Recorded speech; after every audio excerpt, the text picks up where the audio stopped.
Back to another video. आज हम कर रहे हैं क्लास 10 के एक्सरसाइज 1.4। इसका पहला क्वेश्चन है, without actually performing the long division state whether the following rational numbers will have a terminating decimal expansion और a non terminating repeating decimal expansion. का फर्स्ट पार्ट है 13/3125। तो असल में हमें इसके न्यूमरेटर और डिनोमिनेटर दोनों के फैक्टर करने होते हैं, लेकिन इसमें इस वाले में से 13 फैक्टर करनी है तो हम उसके नहीं करेंगे, सिर्फ इसके करेंगे। तो इसका फैक्टर आया है 5 पावर 5। अब 2 की पावर 0, वैसे उसकी वैल्यू 1 होती है, लेकिन हम यहाँ देख रहे हैं कि अगर where q is in the form of 2n into 5m तो हमें 2 यहाँ लगाना पड़ेगा, तभी यहाँ इसका डेसिमल एक्सपेंशन टर्मिनेटिंग आएगा। 2n into 5m where m and n are non-negative integers for a terminating decimal expansion. Next part 17/8। 17 को ऐसे लिखेंगे, 2 को लिख 8 को लिख सकते हैं 2 की पावर 3 इंटू 5 की पावर 0। तो हमें देखना है कि ये 2n इंटू 5m की फॉर्म में है, तो इसका डेसिमल एक्सपेंशन होगा टर्मिनेटिंग। नेक्स्ट पार्ट है 64/455। इसमें 64 का फैक्टर 2⁻6 अपॉन 5 इंटू 7 इंटू 13। तो हम देख रहे हैं कि इसमें 2n इंटू 5m वाला फॉर्म नहीं बन रहा है डिनोमिनेटर में, इसका मतलब ये नॉन टर्मिनेटिंग रिपीटिंग है। उसके बाद नेक्स्ट पार्ट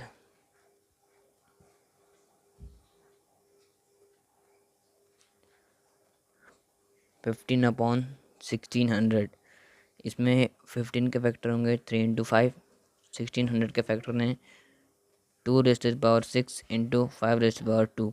अब एक 5 से एक 5 कैंसिल, तो यहाँ बचा 3/2⁻6 इंटू 5। तो यहाँ 2n इंटू 5m वाली फॉर्म बन रही है।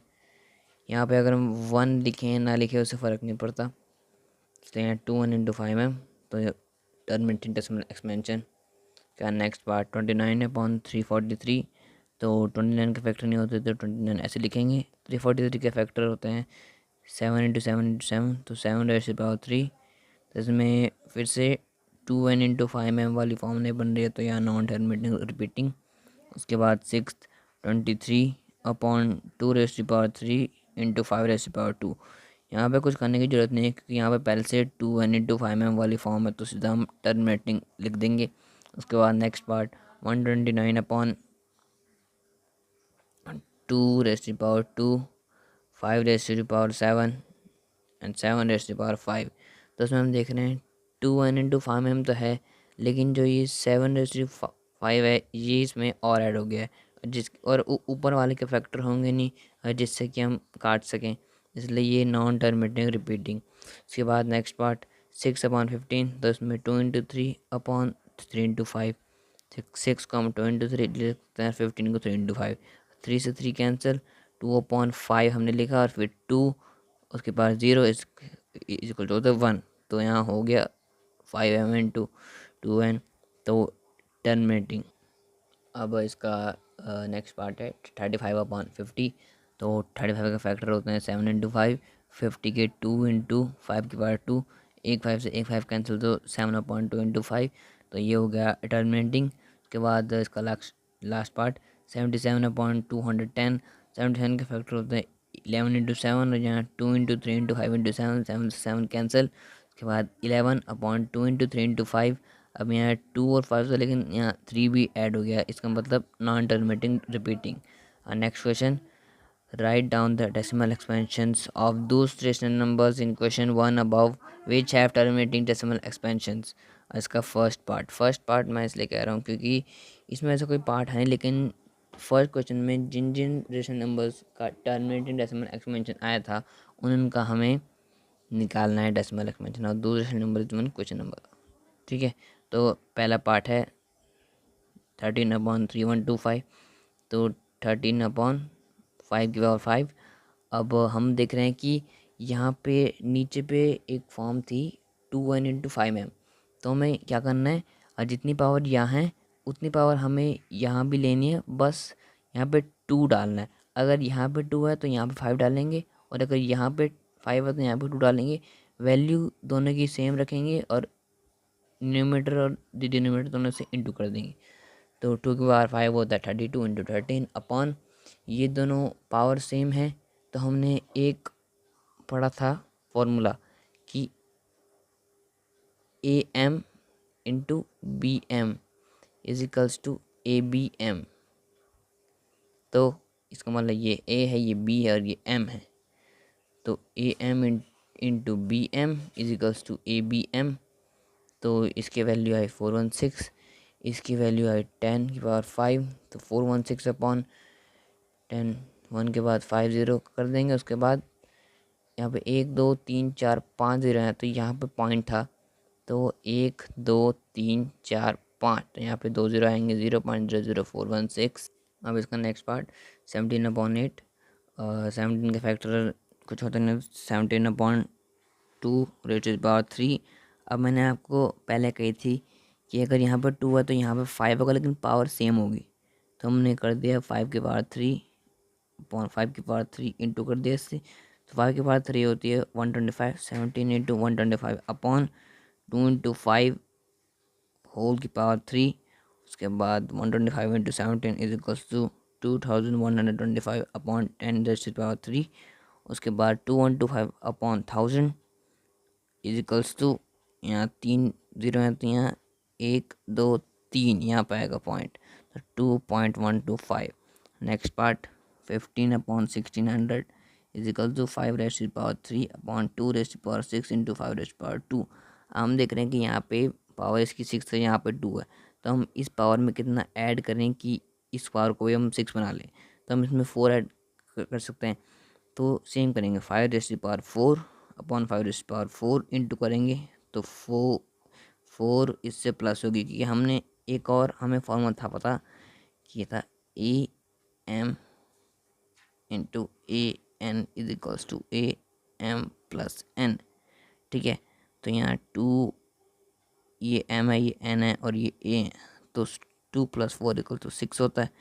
तो हमने कर दिया 5 की पावर 4 625, 5 की पावर 3 125, फिर 2 इंटू 5 होल की पावर 6, फिर इसका रिजल्ट आया 9375 अपॉन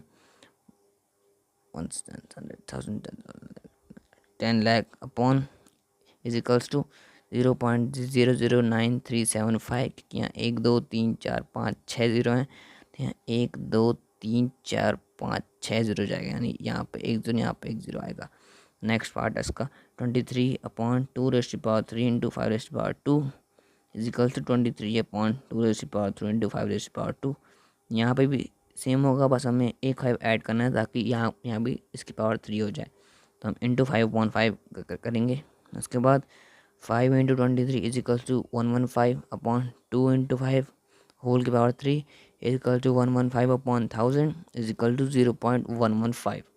अब इसका नेक्स्ट पार्ट है 6/15। तो 6 के फैक्टर होते हैं 2 इंटू 3, 15 के फैक्टर 3 इंटू 5, 3 से 3 कैंसिल, यहाँ 2/5 है। तो हमें यहाँ पे 2 तो लाना ही है डिनोमिनेटर में, तो हम इसको 2/2 से करेंगे, तो 4/10 इज इक्वल टू 0.4। उसके बाद नेक्स्ट पार्ट है 35/50 is equal to 5 into 7 upon 5 into 10, 5 से 5 कैंसिल, बचा 7/10। जो 10 है इसको हमने और इसलिए नहीं किया क्योंकि जो 10 होता है वो होता है इज इक्वल टू 2 इंटू 5, तो इसे और करने की ज़रूरत है नहीं। तो फिर हम सीधा इसका डेसिमल एक्सपेंशन कर देंगे 0.7। उसके बाद इस एक्सरसाइज का लास्ट क्वेश्चन है question number 3। The following real numbers have decimal expansion as given below.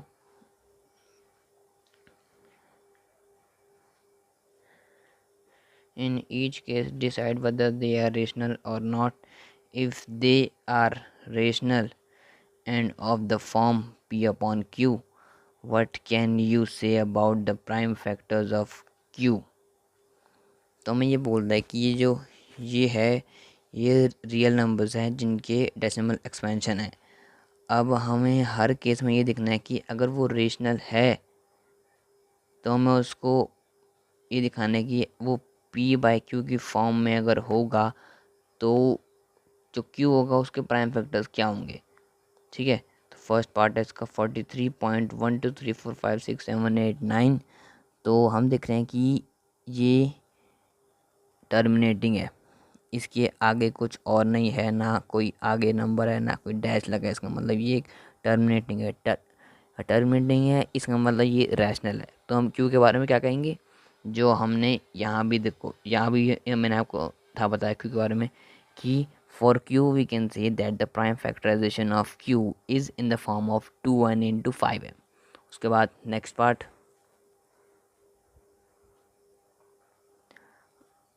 0.120 तो इसमें ऐसे हर नंबर के बाद 0 ऐसे बढ़ रहे हैं, इसका मतलब ये है इरेशनल। अब हमें क्वेश्चन में ये दे रखा है कि अगर वो रेशनल है हमें सिर्फ तभी करने हैं, इरेशनल पे नहीं करने, तो हम इसको नहीं करेंगे, हम सीधा अपने नेक्स्ट पार्ट की तरफ बढ़ेंगे। नेक्स्ट पार्ट है 43.123456789। अब इसके ऊपर डैश है, इसके ऊपर डैश का है, इसका मतलब कि ये नॉन टर्मिनेटिंग रिपीटिंग है, इसका मतलब कि ये नंबर रेशनल है। लेकिन हम क्यू के बारे में इसमें ये कह सकते हैं कि for q we can say that the prime factorization of q is not in the form of 2n into 5m। यानी जो इसका क्यू के जो फैक्टर होंगे वो 2n इंटू 5m की फॉर्म में नहीं होंगे, किसी और नंबर की फॉर्म में होंगे। तो एक्सरसाइज खत्म, मिलता है नेक्स्ट वीडियो में, तब तक के लिए गुड बाय।